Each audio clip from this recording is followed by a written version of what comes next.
Mollie here. If you like what we're doing and you want us to keep doing more of it, please hit that subscribe button so that we can get monetized and we can keep bringing you this kind of content and more. How can you have a Scooby-Doo show without Scooby-Doo? You can't. Granted, in episode 4, there was a woman painting a picture of a Great Dane that kind of looked like Scooby-Doo, but that's not the same as having Scooby-Doo in the show.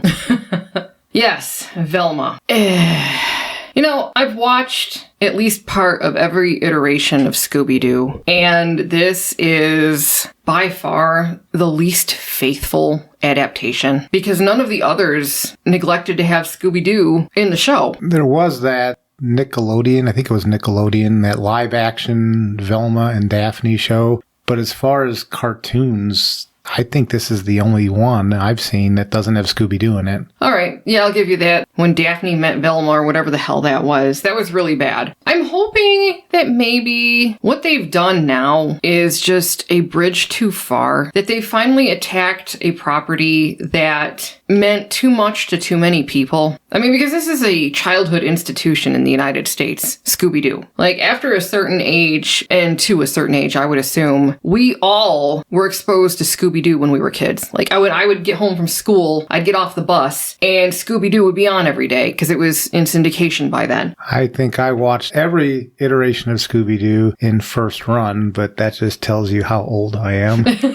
Just a little bit older, that's all. But this is not good. This is... I don't know what this is. You've got actual murders, which is weird. You've got the sexualization of 15-year-old girls, which is really uncomfortable to watch. There's no Scooby-Doo. I know I keep going back to that, but there's no Scooby-Doo. What this show appears to me to be is, on HBO Max, there is this DC-based cartoon called, was it Harley Quinn? Yeah, Harley Quinn. Yeah, because we watched 2 seasons, right? I believe we watched 2 seasons, yes. The first season was, off and on, but I laughed a couple of times. Second season, it went so off the rails. Harley and Poison Ivy became a thing, a romantic thing. Daphne looks like how they drew Poison Ivy. Yes. So it's like they took that series from the HBO Max lineup, and then they said, let's also make a modern day Daria.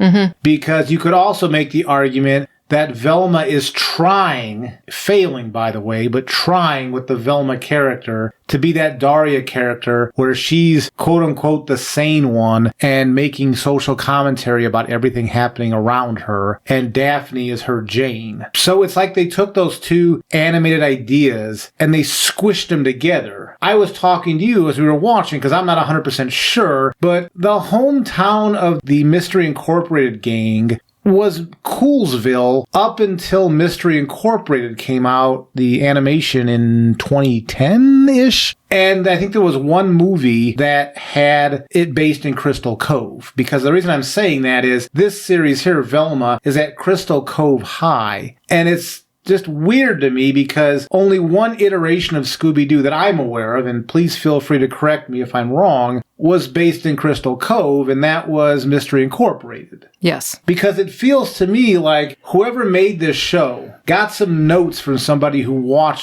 is familiar with Scooby-Doo. So like on the back, on posters, you'll see Easter eggs about Charlie the Robot, Scrappy-Doo in the chat. But most of the aesthetics of this show and the naming of the high school and where they live, it just seems like this is a fan film of Mystery Incorporated animation from 2010. Like that's the only series that these people actually have any experience with is Mystery Incorporated of the Scooby-Doo franchise. Yes, because in the mayor's office, there's a portrait of Mayor Janet Nettles from Mystery Incorporated on the wall. In this particular episode, they had the Crystal Cove Caves. That factored largely into Daphne's story in the 4th episode. Yeah, it's like all they did was watch some of Mystery Incorporated, I think, because I don't think they even watched the whole thing. They twisted it to be this thing that they've given us on HBO, and it's just like, what the hell is this? It's so inappropriate at times. Especially, with the teenage girls in the shower naked.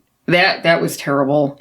And then you've got all of this weird, and I don't even know what to say about this, because in episode 3, they're having this, I guess, fighting contest at the school run by Daphne's two moms. They are battling it out for the title of least vulnerable woman. And that's just like, what the hell? I don't even know. There was really nothing about the mystery that they're trying to solve, why these girls are getting murdered, where Velma's mother is. I don't think that was touched on at all in the third episode. It was just the relationship between Velma and Daphne. Going back to what I said earlier, the over-sexualization of these characters, that's where the Harley Quinn and Poison Ivy come in, because that's one of the reasons I stopped watching that Harley Quinn animation on HBO Max, because the relationship that Poison Ivy formed with Harley, it got ridiculous. It didn't feel in any way organic. They set up a lesbian relationship between the two, which, I don't know, might have been okay, especially since Harley was trying to get over that bad relationship with the Joker, but it just wasn't funny. Like, the relationship stuff, they were trying to make relationship jokes in that cartoon, wasn't funny.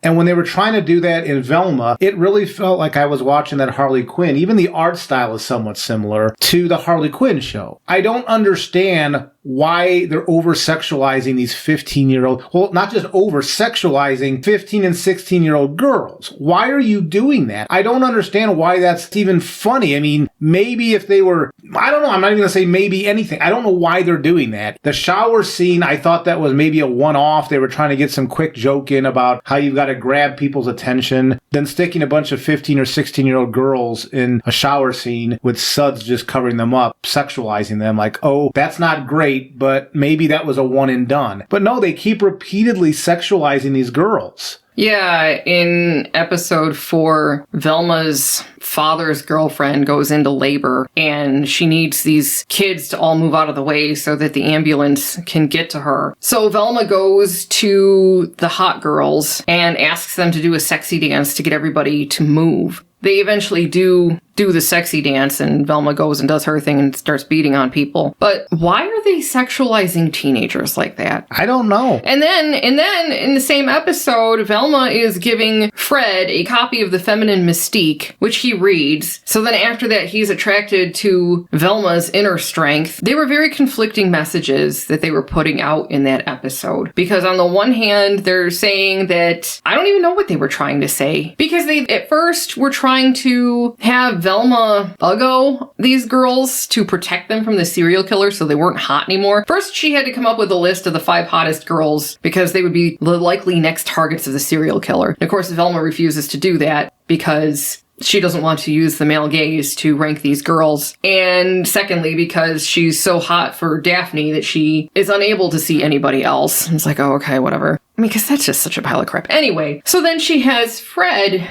make the list, and then after hands him that copy of The Feminine Mystique. So she uglifies these girls to protect them from the serial killer, and then they de-uglify themselves. That's because they feel that they shouldn't have to change who they are so that they don't get attacked. I can understand what they were trying to say with that, but at the same time, it just, at first I'm like watching She's All That in reverse, so she's not all that. So Velma was uglifying these girls instead of, she was giving them all make-unders instead of makeovers like you usually see with that trope where you take the ugly duckling and turn her into a swan. What I really got from this episode, it was so obvious that the person who isn't comfortable in her own skin is Velma. And showing that she uses all this snark and everything, and she isn't comfortable with who she is. She is not comfortable being a woman.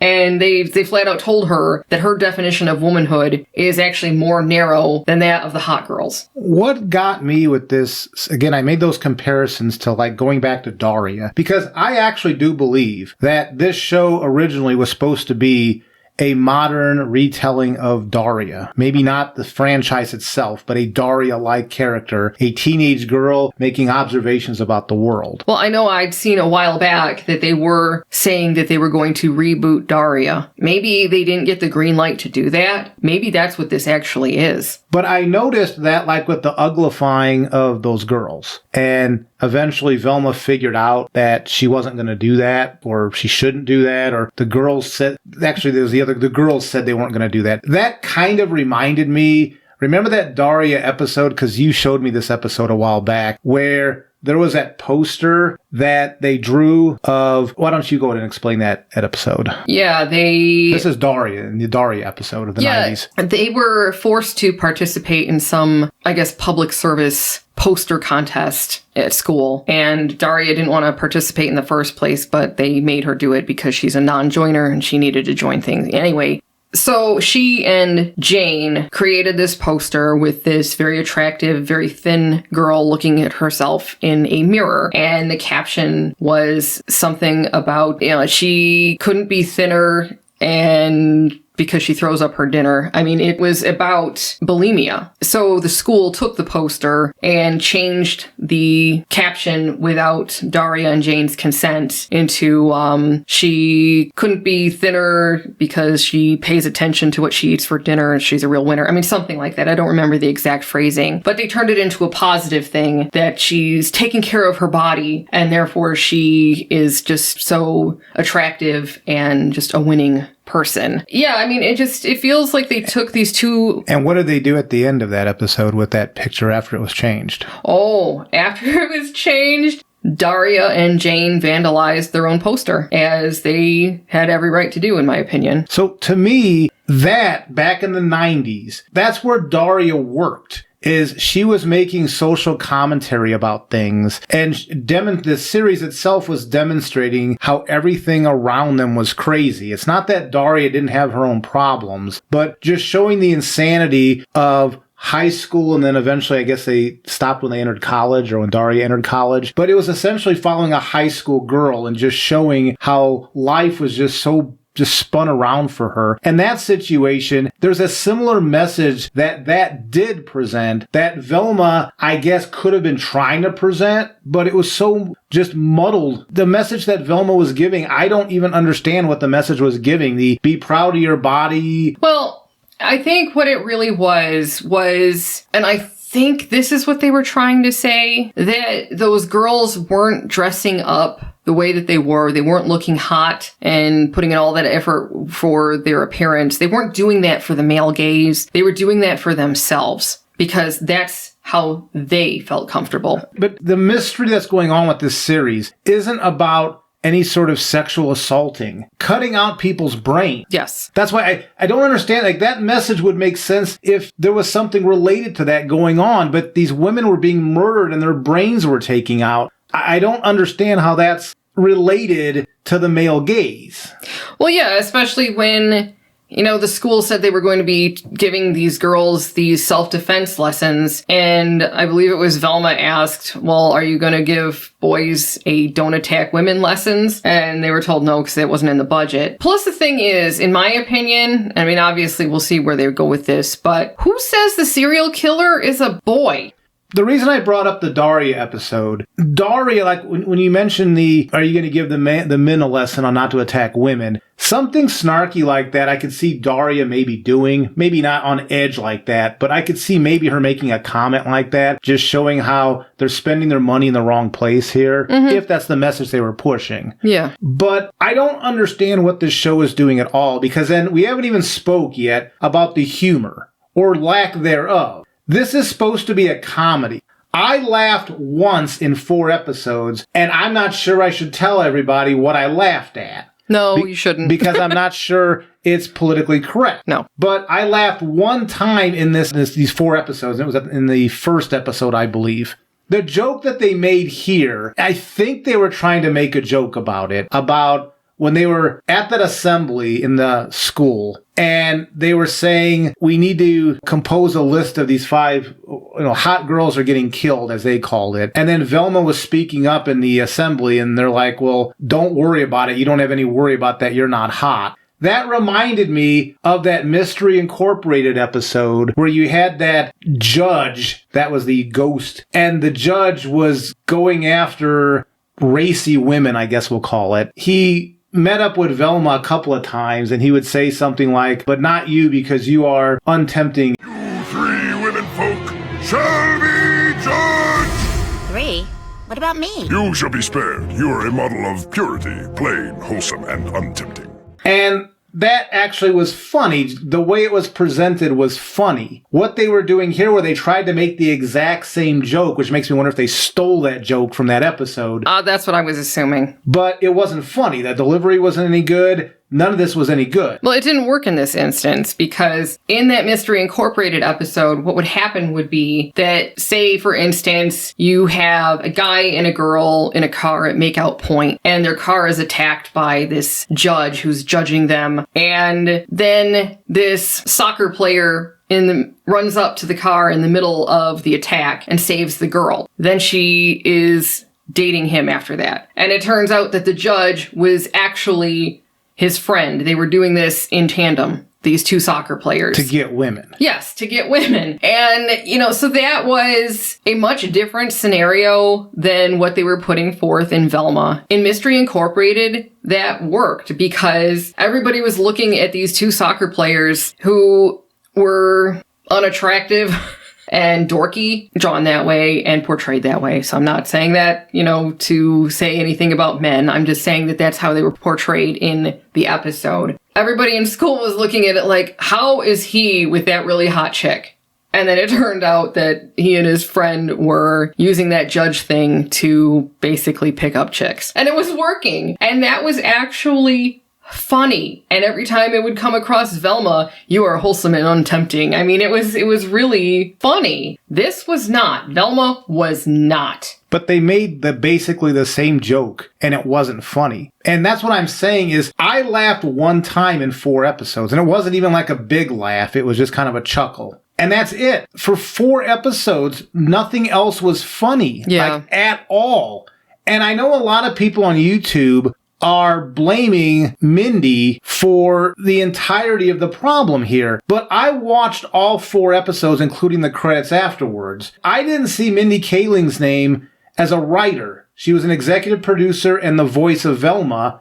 But these episodes, I believe, had different writers. Mm-hmm. Yeah, the first episode was written by the co-creator. I assume that Mindy and the co-creator had input. She had input in on it. I assume they determined the direction of the show, not as like the director, but as in how the story arc goes, what they're trying to accomplish there. But as far as the writing of individual episodes, Mindy's not listed. I'm not trying to defend Mindy Kaling. I think she has her hand in this. Yes. But I'm just seeing so much critique blaming just her. And I think this was a large group effort to make this garbage. Well, I think the thing is that they put her out there as the face of the show. Yeah, they have been using women and minorities as shields against criticism and also as advertising props. I think it's starting to not work anymore because people aren't falling for that crap anymore. They're willing to say, well, I don't care if it's a woman and a minority in charge, that's still garbage. That's why I was saying I'm hoping that maybe Velma, the destruction of Scooby-Doo, is finally the straw that breaks the camel's back with all this crap.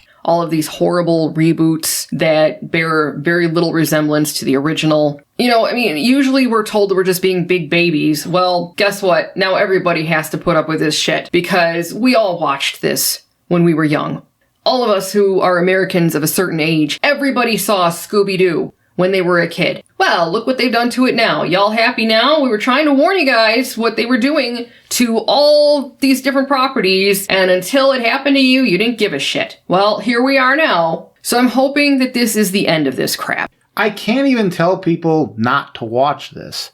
It's up to you if you do or don't want to watch it. I got talked into watching it because I didn't want to watch this, but Mollie wanted to watch it, and she's like, why don't we watch it together so we can do a shared video on this? And it's like, okay. That's why we're not going over any of the plot or anything, because there's so many videos out there right now that are covering that. It would be pointless of us to just go through and just add our own content, because there are channels that are doing this far better than we could. Yeah, as far as a recap of what happened in the episodes, yeah. But we're trying to look at the higher picture here. I really do believe they were trying to capitalize on what they were doing with the Harley Quinn and Poison Ivy animation on HBO Max. But at the very core of this, I think this was supposed to be Daria for the 2020s. I do too. This was their best attempt at, by they, I mean the people behind this production, yep, at making a Daria. The thing is, if they would have concentrated on that and actually had the teenager making commentary about 2020 America, I think this could have worked if they would have done it that way. You didn't need it to be Scooby-Doo. You just could have Mindy Kaling playing this Daria-like character in high school, just observing in a snarky type of way just the ridiculousness that's going on around her. All the pop culture stuff, all the TikTok stuff, all this goofy stuff. And this could have been a really interesting series because I do think it would be nice to have a Daria for the 2020s. Because she, in the 90s, I don't know how many people here, if you're older, you know this, but if you're younger, you may not. So in the 90s, Beavis and Butthead started out, and Daria was a side character in that once in a while. And then Daria got spun off into her own series. So Beavis and Butthead was kind of Three Stooges type humor, where it was a lot of physical humor and just watching them being idiots. Where with Daria, what it was she wasn't an idiot, but she was watching, I don't want to call idiots, maybe that's not the right word, but idiots around her. And then she would make social commentary about the idiots around her. So it was a very different show than Beavis and Butthead. Yeah. And in the 2020s, we are surrounded with Beavis and Buttheads. I know they brought Beavis and Butthead back this year, but we're surrounded by that anyway. So we don't need another Beavis and Butthead. But we don't have any voices of reason around right now. So a Daria series could be, or a Daria-like series, could be very interesting because we are in desperate need of that sort of social commentary pointing out the ridiculousness of what we're having to go through right now. I shudder what they would have turned Daria into. It would have been... Because I think that's what Velma was supposed to be. This is what they turned Daria into, and they called it Velma. But Daria shouldn't be woke. Woke is also social commentary she would be snarking at as... That's ridiculousness. You don't even care about these issues that you're using as identity politics stuff. Daria in 2023 would be making fun of the woke people because they're not serious, the same way she would make fun of the jocks and the mean girls at her high school back in the 1990s. A lot of those teachers would have like these social causes they were doing, and Daria would snark on that too because these people didn't know what they were doing and they weren't serious about what they were doing. And I guess one last tie-in with the Daria thing, because when she was having this obsession with Fred before it took that weird turn, that reminded me of when Daria was having that crush on Jane's brother. Was it Trent? Was that his name? Yes. That's what that reminded. Again, it just felt so much like Daria, a big part of this. They took Harley Quinn and Daria and smooshed it together, put a Scooby-Doo-ish ribbon on it and said, here you go. This series, it isn't even worth us continuing to review. It is trash. It is trash. It is actually worse than Willow. And Willow is bad, but at least there are small little moments in Willow where you could say, well, this kind of feels like the Willow character. It was very early in the series, by the way. This in no way feels anything like Scooby-Doo, any iteration of, even the 13 Ghosts of Scooby-Doo with Shaggy with his pink shirt. That was better than this, and I didn't really care for watching that when it was out. But that's still better than this. This is the worst, quote-unquote, Scooby-Doo iteration in any of the ones that we've seen, and we've seen, I think, all of them. Well, this ranks right up there with Trick or Treat Scooby-Doo that we didn't even finish. Oh, yeah, we shut that off. That movie that came out last year at Halloween, it was terrible. And it had a lot of the same crap in it that this does. The identity politics, and just, it was so bad. So bad. Assassinating characters, figuratively, not literally. I'm so done with this crap. Can't we write anything that doesn't suck? You did remind me that there was an iteration before this one that was pretty badly drawn. That Be Cool Scooby-Doo. That was not very good. But you pointed out, at least they had Scooby-Doo in that. That's why Be Cool Scooby-Doo, in my book, was the worst Scooby-Doo iteration until this.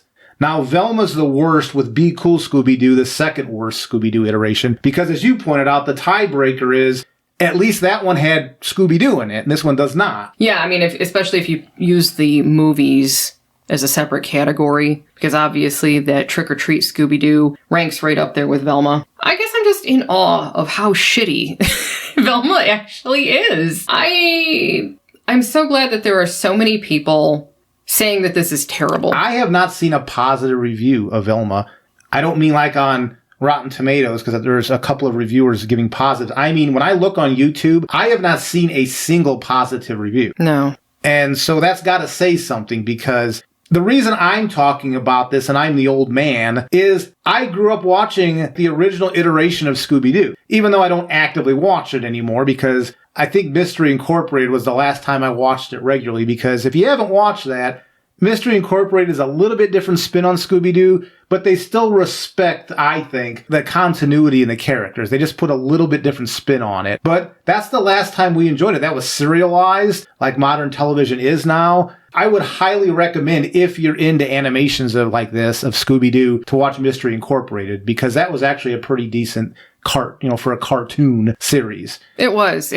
One of the things that set it apart from other iterations of Scooby-Doo, especially the original, was that there was some supernatural stuff in Mystery Incorporated. Later on. Yeah. The first few episodes, it was still the normal people dressing up as monsters and being captured. But as it went on, you found out that Crystal Cove was cursed, I guess we'll call it. Yes. And so there was this real supernatural thing happening there that they had to uncover. And we'd seen that kind of thing before, like 13 Ghosts of Scooby-Doo did have a supernatural component to it. So it's not like this was the first time we'd seen such a thing. Same with the Scooby-Doo movie, with the... Freddie Prinze Jr. Yes, and Sarah Michelle Gellar. So that's happened before, but yeah, my favorite iteration of Scooby-Doo is definitely Mystery Incorporated. I absolutely loved that show. The storytelling was excellent. It wasn't my favorite drawing style, but it looked a lot better than Velma, and it looked a lot better than Be Cool Scooby-Doo, and there were a couple other iterations where the drawing was really messed up. But overall, Mystery Incorporated, I think, was the best version of the Scooby-Doo show that an adult could watch and really enjoy. The last piece with the adult, now I'll agree with you, because my favorite iteration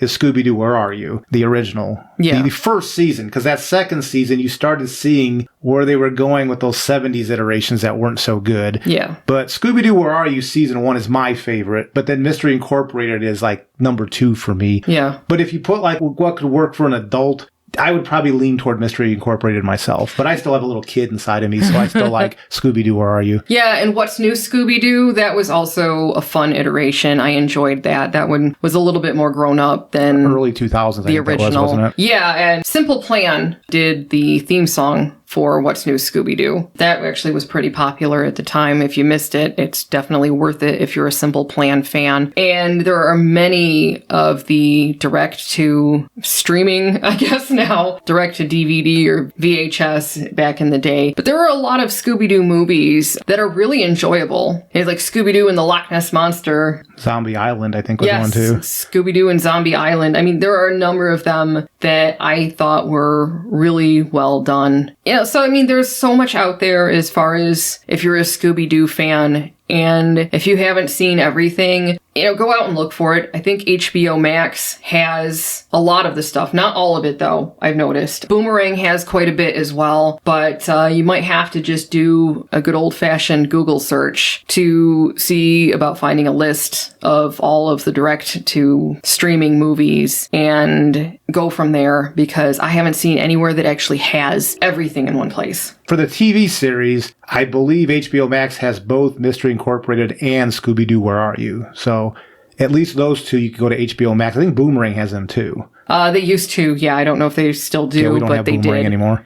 If one is an older person and remembers Scooby-Doo, don't watch Velma. It's not Scooby-Doo in any way, shape, or form. No. If you're a newer person and you're not familiar with Scooby-Doo, maybe Scooby-Doo, Be Cool Scooby-Doo is all you had access to. Go back and try Mystery Incorporated. Is probably at least modern enough where you could watch that. I mean, I would recommend also looking at Scooby-Doo, Where Are You? But it's an older drawing style, so I don't know how young people would react to that. But I think Mystery Incorporated is new enough where you could go along with that if you're talking TV. And then the movies, those are hit and miss, like Mollie said. It really depends. I think Mollie and I, sometimes she'd like a Scooby-Doo movie and I wouldn't, and vice versa. But like I said, I'm I'm tied to the old Scooby-Doo, Where Are You? So that's kind of how I look through the Scooby-Doo films on whether they tie back to that in any way. But that's just me being old. Well, some of those Scooby-Doo movies, I mean, there was one that was a WWE Scooby-Doo. Kiss, the rock band, was in one of them. There was a Bobby Flay version. I mean, there are so many different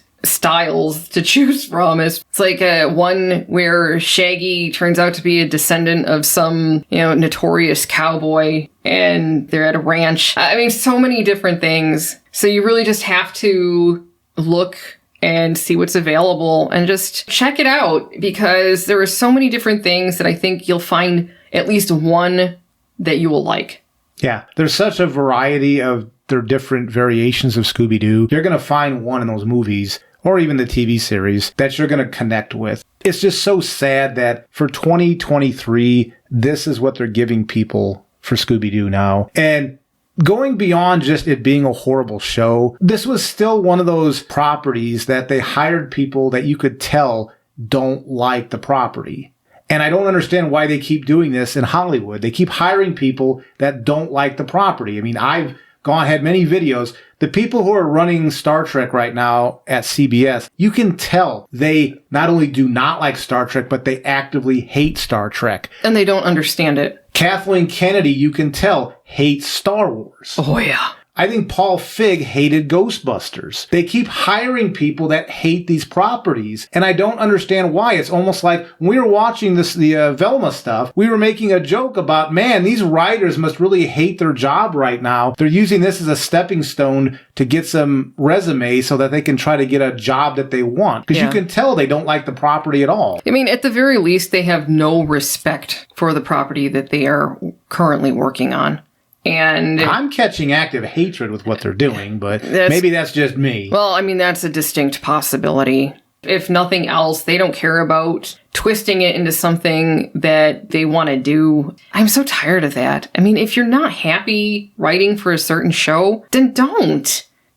You're actually ruining your own career by writing crap. Because you may be getting jobs now, but that's not going to last forever. You'll be known as the asshole who destroyed Scooby-Doo. These people are hacks. So they got a job opportunity. They're not going to get a job doing anything else right now. So they took the job because they have no choice. They're not very good at it. Yeah. So they're taking the job to hopefully be a stepping stone to something greater. That's why they took it. The fact that we're talking about a cartoon, I don't even think people use the term cartoon anymore, but I sure do. I'm going back to Bugs Bunny and all that.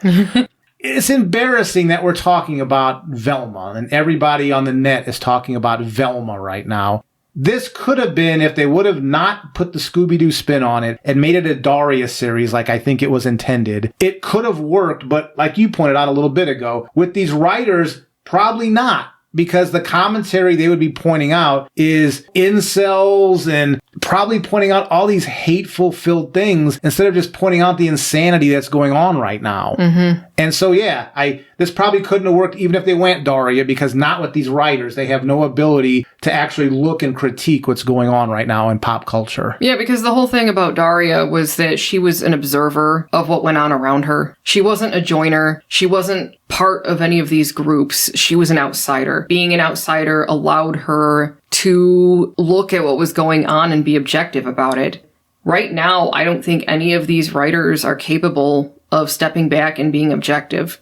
They're going to have to write what the common narrative is right now to maintain their position in Hollywood. Because if they go against it, well, we've seen what happened to Gina Carano. The content they're writing to me is offensive. Daphne has these two moms. Yes, Fred was kind of lumbering toward Velma, but they broke into a room and just shot him in the legs. That was their first instinct. Instead of running over there, they just used guns and shot him in his legs, and that was supposed to be funny. And then in episode 3, Fred escaped from this prison and he ran into them again, and he was no threat to them at all, and they shot a taser into his chest. And that was supposed to be funny, I guess. It's the type of stuff that they're doing isn't even funny. I mean, they're doing some offensive things. Not the sexualization is bad enough, but even when they're not doing that, they're just doing offensive things. Well, they're bashing the white male just to bash a white male, a rich white male. And they actually come out and say so a few times in the show. there's just nothing here. I feel badly for anybody who watched this up to this point because I'm not watching any more of Velma. There's 4 episodes. I'm done. We're trying to get through Willow. As bad as that is, I know Mollie wanted to finish it because Willow was an important film for her growing up, as we said in our video. So we're going to continue watching that. But I'm done with Velma. I mean, if you choose to watch it, Mollie, you feel free, but I'm not going to talk about this series anymore. I haven't decided yet if I need to document the rest of it or if I can just let it go. I never finished watching Be Cool Scooby-Doo, and I don't think I ever finished Guess Who Scooby-Doo either. That was a mixed bag. Guess Who Scooby-Doo, which again was an HBO Max series from 3 or 4 years ago. Sometimes they had episodes that were okay, and other times they were like cringy crap. Yeah, they were bad. Yeah, so you never knew what you were going to get, and I lost interest because there were way too many bad episodes for the number of good ones, and that was a real shame. So I probably won't watch any more Velma because it doesn't deserve my time. There are much better things that I could be doing with my time than watching that crap. And I think we all know by now just how terrible Velma is. Yeah, oh God, I just hope this stuff stops soon. I know that you guys have probably watched many of the reviews that we did, and maybe you were unlucky enough to actually watch the thing yourself. What did you think? Feel free to share those in the comments, because I think if the only positive we're going to get out of this is ripping on the thing in the comments. So why don't you guys post in the comments and let us know what you thought of this stuff? Yeah, I would be very interested to see if anybody else had a different take. And, well, I mean, do you think this was finally the last straw? Is this going to be the show that breaks woke Hollywood's back of all these horrible, horrible reboots? Is this finally pissing off enough people that the backlash will be enough to make it stop? I'm hoping so. So, anyway, on to the next show. Until next time, take care.